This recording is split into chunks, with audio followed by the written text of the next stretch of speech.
વડોદરામાં ફરી એક વખત આફતનો વરસાદ વરસ્યો છે તો હજુ તો એક મહિના પહેલા જ પૂરે વડોદરાને ગમરોડ્યું હતું અને ફરી એક વખત ભારે પવન સાથે વરસાદ વરસ્યો હતો।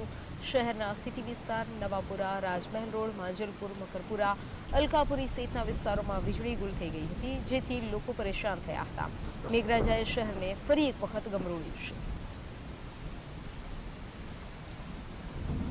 તો મહિનાઓ પહેલા વિશ્વામિત્રી નદીમાં પાણી ભરાયું હતું। ધોધમાર વરસાદના ઝાપટા પડતા ઠેર ઠેર પાણી ભરાયા હતા। ભારે વરસાદથી અનેક વિસ્તારોમાં વીજ પુરવઠો પણ ખોરવાયો છે। મહિના પહેલા વિશ્વામિત્રી નદીના પૂરની યાદ તાજી થતા અનેક લોકોમાં ગભરાહટનો માહોલ પણ જોવા મળ્યો છે। ધોધમાર વરસાદી ઝાપટા પડતા ઠેર ઠેર પાણી ભરાયા છે। વધુ વિગતો સાથે સંવાદદાતા રૂપેશ ઓનલાઈન પર જોડાઈ ગયા છે। રૂપેશ, ફરી એકવાર વરસાદ વરસ્યો અને લોકોમાં હવે પહેલા જેવી ગભરાહટ જોવા મળી છે, શું છે વધુ માહિતી?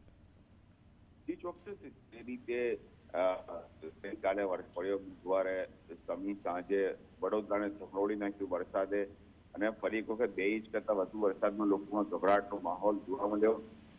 ગાજવીજ સાથે જે રીતે વરસાદ પડ્યો એને લઈને નીચાણવાળા વિસ્તારોમાં ખાસ કરીને પાણી ભરાયા। ફરી વખત લોકોમાં આ વરસાદ પડવાને કારણે દહેશતનો માહોલ જરૂર જોવા મળ્યો કે ખરેખર વધુ વરસાદ પડશે તો ઘરમાં પાણી ભરાશે તો કેમ, એટલે લોકોમાં દહેશત કારણ કોઈ પ્રકારનું આયોજન એટલે કોઈ પ્રકારની જાણકારી નથી ને જે રીતે મેઘરાજા અચાનક વરસી ગયા એને લઈને લોકોમાં ડરનો માહોલ જરૂર હતો।